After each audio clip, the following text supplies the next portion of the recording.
Hey everybody, in today's video I'm going to be unboxing my latest Amazon purchase. This is the dog toy from the company DORPETLY, D-O-R-P-E-T-L-Y.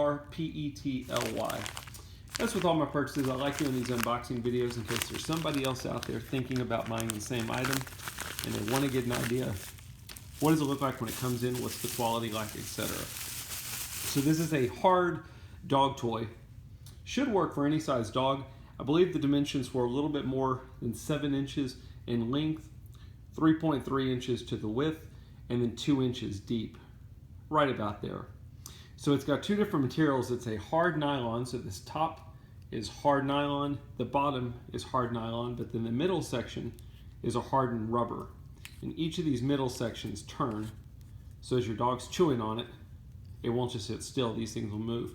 And they've got little grooves cut out in different places where you can stuff dog treats or peanut butter or anything like that, just to give your dog something to play with, and then whenever it's empty you can clean it and put fresh treats in there. Anyway, pretty cool. Not a whole lot to show you, but that's what the dog toy looks like. I hope the video helps.